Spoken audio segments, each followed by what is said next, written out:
السلام علیکم، کیا حال ہے آپ کا؟ ٹھیک ٹھاک ہیں؟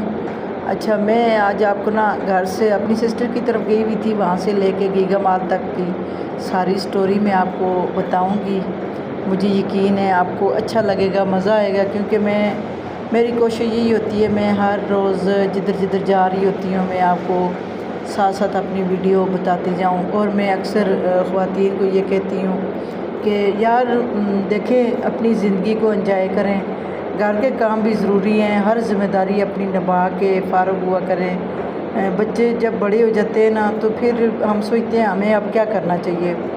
تو میں تو کہتی ہوں کہ کیا کرنا چاہیے، گھومنا چاہیے، پھرنا چاہیے، انجوائے کرنا چاہیے، اپنے رشتہ داروں کے گھر جانا چاہیے، اپنے بہن بھائیوں کے گھر جانا چاہیے، کیونکہ اس کے بعد آپ کے پاس کام کچھ نہیں ہوتا ہے۔ بس یہ کہ جب بھی بیٹھے اپنی باتیں کرنی چاہیے، کسی کی باتیں کرنے کی ضرورت نہیں ہوتی ہے، کسی کو مت ڈسکس کریں کیونکہ اتنے عرصے کے بعد جب آپ ملتے ہیں تو جب ہم دوسروں کی باتیں کرتے ہیں تو اس میں دو نقصان ہوتے ہیں ہمیں۔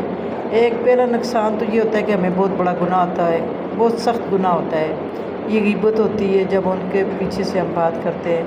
دوسرا یہ ہوتا ہے کہ ہم اپنے اچھے پل ضائع کر دیتے ہیں۔ بھئی ہم لوگ بیٹھے ہیں، ہم اپنی باتیں کریں گے، ہم نے کیسا ٹائم گزارا، بچوں کے ساتھ ہماری پوری زندگی گزر گئی، ان کو بڑا کیا، پڑھایا لکھایا، جوان کیا، شادیاں کی، تو اب کرنے کو کچھ بھی نہیں ہے۔ تو اب ہمیں گھومنا پھرنا چاہیے۔ جیسے میں نے اور میری سسٹر نے، ہم نے دونوں نے یہ پروگرام بنایا ہے کہ ہم گھوما کریں گے۔ ہم نے اپنے فرض ادا کر دیے ہیں، تو اب ہم گھوما کریں گے، کیونکہ پہلے تو ہمیں کبھی ٹائم ہی نہیں ملا، بچوں سے ٹائم ہی نہیں نکل سکا ہم کہ اپنے بارے میں سوچیں۔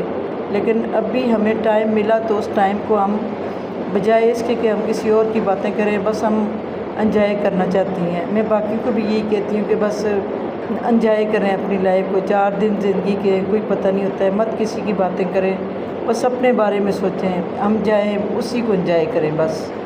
شکریہ۔